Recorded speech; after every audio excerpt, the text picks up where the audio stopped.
எனக்கு 2 மந்த், 3 மந்த்லயே வந்து எனக்கு ரிசல்ட் என்ன ஆயிருச்சுன்னா, ஹேர்லாம் வந்து ரொம்ப கொட்ட ஆரம்பிச்சுருச்சு. முடி ஓகே. ரொம்ப வந்து கொட்ட ஆரம்பிச்சோனே, நான் கேட்டேன். அப்ப சொன்னாங்க, "உனக்கான விட்டமின் வந்து உடம்புல இப்ப போகாது. ஏன்னா நீங்க சாப்பாட்டோட அளவு உனக்கு குறைச்சாச்சு. இப்ப நீங்க டேப்லெட் எடுத்துக்கணும். விட்டமின் டேப்லெட் எடுத்துட்டீங்கன்னா, உங்க ஹேர் கொஞ்சம் குரோத் ஆகும். அதுவரைக்கும் ஹேர் லாஸ் ஆயிட்டு தான் இருக்கும்னு" சொன்னாங்க. ஓகே. ஹேர் லாஸ் ஆச்சு. ஸ்கின்னோட இது வந்து ரொம்ப இதாச்சு. அ ரொம்ப ஸ்கின்னோட ட்ரை ஓகே. ஆக ஆரம்பிச்சுச்சு. அந்த மாரிலாம் நெறைய நானும் இது பண்ணிட்டு ரொம்ப அவஸ்தைப்பட்டேன் அதுல எல்லாம். Okay, okay. After weight loss என்னென்ன ஃபுட் இன்டேக்ஸ் எடுத்துட்டு இருக்கிறீங்க நீங்க நான் இப்போலாம்? இப்ப வரைக்குமே வந்து ரொம்ப அந்த பாதி வெந்த சாப்பாடுலாம் என்னால சாப்பிட முடியாது. அதான் அந்த ஓகே. கர்ட் ரைஸ் சொல்றீங்கல்ல, ஆமா, ஆமா, ஆமா. கர்ட் ரைஸ் ஃபாஸ்ட் ஃபுட் அந்த மாரியான ஃபாஸ்ட் ஐட்டம்ஸ். ஃபுட் ம். ஐட்டம் எதுவுமே என்னால சாப்பிட முடியாது.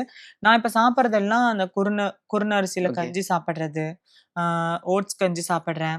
பிளஸ் வந்து ஃப்ரெஷ் ஜூஸ்லாம் எடுத்துக்கிறேன். இந்த மாரி தான் சாப்பிட்டுருக்கேன். இட்லியே கரைச்சு சாப்பிடுறேன். ஓ! இப்பயே அந்த மாரி தான். குழந்தைங்களுக்கு ஓகே. இது கொஞ்சம் எனர்ஜி கம்மியான மாரி உங்களுக்கு தோணுமே! மத்த டைம்ல இருக்கிறத விட இப்ப எனர்ஜி கம்மியான மாரி எனக்கு தோணும். ரொம்ப எப்படி மூவ் நேரம் ஆன் நிக்க பண்றீங்க? முடியாது. மயக்கம் வந்துரும் அதனால.